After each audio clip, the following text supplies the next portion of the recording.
এমন একটা যুগ আসবে, হাজিহিল উম্মতি খসাফু, আমার উম্মতের মধ্যে ভূমিকম্প শুরু হয়ে যাবে।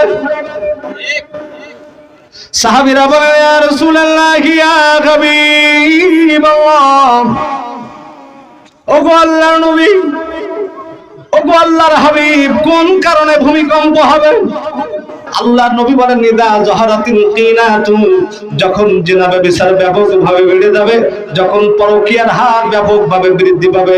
আমি আখিরি জামানার পয়গম্বর দ্বীনের নবী রাহমাতুল লিল আলামিন বলছি, তখন ভূমিকম্প আরম্ভ হয়ে যাবে।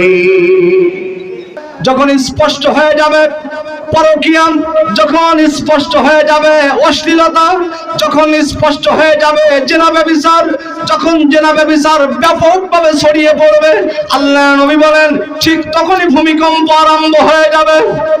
2 নাম্বার কারণ হলো ওয়াল মাযিব। বিশ্বনবী আমার বলেন, যখন মাদক ব্যাপক হারে বেড়ে যাবে, ঠিক তখনই ভূমিকম্প আরম্ভ হয়ে যাবে। আমি আশ্চর্যান্বিত হয়ে যাই তখন 13 বছরের স্কুল পড়ুয়া ছেলের ব্যাগে গাঁজা পাওয়া যায় যখন। আমার মনে হয় বাংলাদেশের এমন কোন গ্রাম নাই, এমন কোন এলাকা নাই যেখানে গাঁজার ডিলার নাই। আল্লাহ নবী 1500 বছর আগে বলেছেন, গাঁজার প্রচলন যখন বৃদ্ধি পাবে, মাদকাসক্ত যখন ব্যাপক হারে বেড়ে যাবে, তখনই ভূমিকম্প আরম্ভ হয়ে যাবে। ও আমার ভাইরা, ভারত দিচ্ছে ফেন্সিডিল, আর মিয়ানমার দিচ্ছে ইয়াবা। আমার দেশের তরুণ যুবকেরা খায় আর বলে, বাবা এ কি মজা।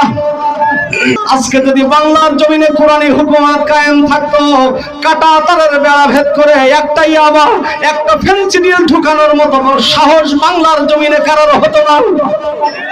যখন গাঁজার মাত্রা বৃদ্ধি পাবে, মাদকাসক্ত যখন ব্যাপক হারে ছড়িয়ে পড়বে, ঠিক তখনই ভূমিকম্পের মাত্রা বৃদ্ধি পাবে।